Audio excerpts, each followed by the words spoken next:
You can tell a lot about the health of your local lake or pond by looking at the color of the water.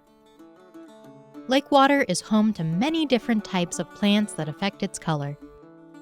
One of the most common things we see growing on the surface of our ponds are tiny flowering plants called duckweed, which, as the name suggests, is great food for ducks and other wildlife.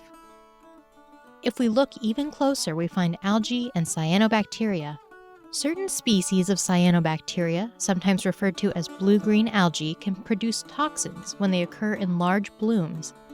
These cyanotoxins are harmful when ingested, and special care should be taken to avoid contact by people, pets, and livestock. Now, algal blooms are natural. Algae is incredibly important. We need algae for oxygen, but because of the amount of nitrogen sometimes in the water, bad algae will grow. And bad algae are those that have toxins, that have algal toxins inside the cell. And those algal toxins can be incredibly hazardous. If the algal toxins are in the water, animals are more drawn to it to actually want to drink it. So there are a lot of issues with pets, with dogs potentially dying if they drink the water. And there are other cities and other states that have actually seen significant kills of cows. Toxic blooms often look like a paint slick on the water's surface.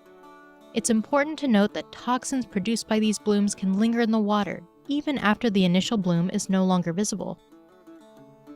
One of the best ways to protect your health and the environment from harmful algal blooms is to get to know local waterways and how plants and algae normally grow. That way, you'll be able to recognize excessive algal or cyanobacteria growth when it happens.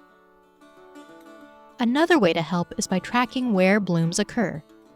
If you think you have a bloom on your pond or lake, you can use your smartphone to report it to the Division of Water using the Bloom Watch app. This app allows you to upload photos and locations of suspected problems. You can also directly contact the Division of Water through our Harmful Algal Bloom hotline. To learn more about algae and cyanobacteria blooms in Kentucky, including up-to-date information about current blooms, visit the Division of Water's Harmful Algal Bloom Viewer online.